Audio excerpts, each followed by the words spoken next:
All right, hello and welcome everyone. Today we're going to be doing Fox and Friends in high speed. So let's get straight into it. As President Biden rubs shoulders and fundraises with the Hollywood elite, former Soprano star Drea DiMatteo is actually calling out A-listers, saying that Hollywood elites are actually, quote, petrified to speak out against Joe Biden's leftist agenda. Watch. This administration has just been hammering all of these things, and people in Hollywood are petrified. We're going to speak out against race and sex and all of that stuff. People are afraid to have those conversations.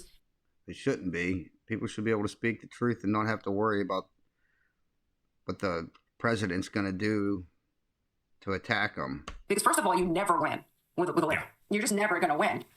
Joe Connors, a Fox News contributor, and Joe joins me now. Joe, I want to take this a step further. Is Hollywood, yes, Hollywood, actually more red than we thought? I think it is, but obviously we're not going to hear very much about that. And Adriana, by the way, Todd, was one of my favorite characters on The Sopranos. Shame how it ended for her in that final season. But the real-life version of Drea DiMatteo, she's exactly correct. I mean, I'm certain that many celebrities don't like what they're seeing as far as the wokeness, as far as inflation hitting their wallets, as far as crime, illegal immigration in places like... It's horrible because people like the celebrities more than they do the president. Like, people would listen to them, but they're scared about what their boss is going to do or what their agent's going to do. It's ridiculous.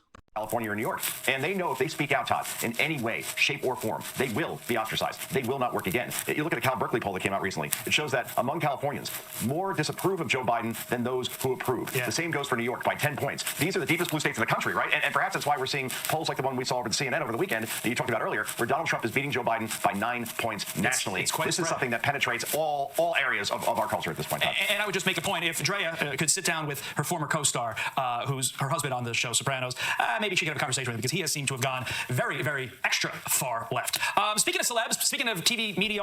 Speaking of celebs, all these idiots that are the celebrities that come out against Trump, like Robert De Niro, I'll never watch another Robert De Niro movie again. Ever since he said F Trump, I'm done. I'll never watch another one of his movies again. Same way with Arnold Schwarzenegger saying F my freedom over the coronavirus.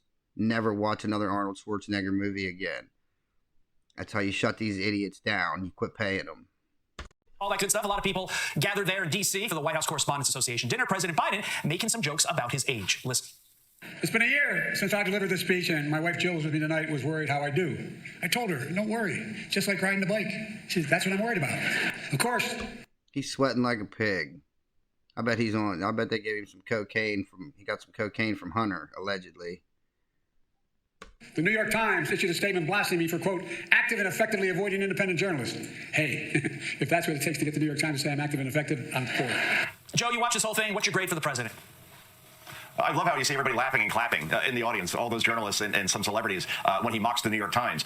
Joe Biden has not done one interview with the New York Times editorial board or the Wall Street Journal editorial board or the Washington Post editorial board in his presidency. No modern president has avoided all three of those major publications, and yet he's up there laughing, and they're laughing along with him. I found that quite disturbing. And look, Joe Biden is... Because he can't do anything that he can't read off the teleprompter. If it's not scripted, he can't do it. Fine. If you put him in, you give him scripted remarks and a teleprompter and something before he goes up on stage, he is more than fine as far as his delivery. The question is, Todd, if we go to debates and there is no more teleprompter and he actually gets serious questions about the serious issues in this country, then how's he going to perform? And that's why I think he made some news with Howard Stern on Friday where he said, I'll debate. And I think his handlers probably were like, wait, whoa, what? What did you say? Because I'm not sure they want to put him up on that stage at this point. If there is a debate, it will be a bloodbath.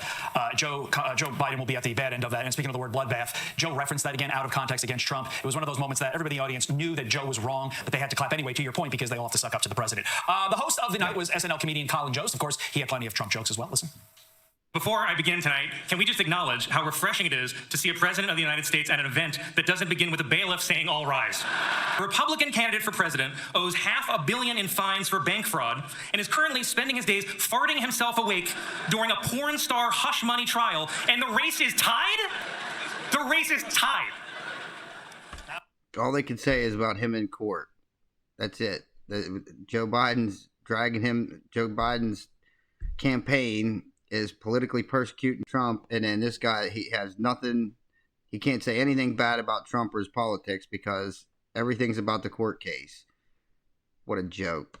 All right, Concha. Nothing makes sense anymore. All right, Concha, how do you think Jost did? Well, the race isn't tied. And I don't know, if I'm doing the White House Correspondents' Dinner and I'm on national television, I'm certain I don't have to look down almost the entire time like I'm Karine Jean-Pierre. So he was okay. I feel like, every MC at the White House Correspondents' Dinner are basically the same. They're activist Democrats who will do some benign jokes about Joe Biden, but save the real haymakers for Donald Trump or even this network. Overall, he was okay, but it's exactly what you expect at this point. Put Jimmy Fallon up there, Greg Gutfeld. Let's see some real comedians really hit both sides. What do you think? My take being in the audience, I will say, I thought he did a pretty fair and balanced job on the jokes. And I thought he really went after Biden hard on a lot of the jokes, and they actually got some applause in the room. What I disagreed with is when he called, and this was a poignant moment because he was talking about his dead grandfather, and I understand we love our grandparents, but when he called Joe Biden decent, look at Joe Biden's record. You make the decision at home whether you think Joe Biden has been a decent man these last couple of years, and I disagreed with that. So gonna have to leave it there. Joe Concha's decent. After saying his uncle got ate by cannibals, Joe Biden is nothing but a liar. I'm Steve Doocy. I'm Brian Kilmeade. And I mean, all right, everybody, that's today's video. If you like it, like it. If you like it a lot, subscribe. This is going to be high-speed news coming at you. Till the next time, y'all have a good one, and God bless.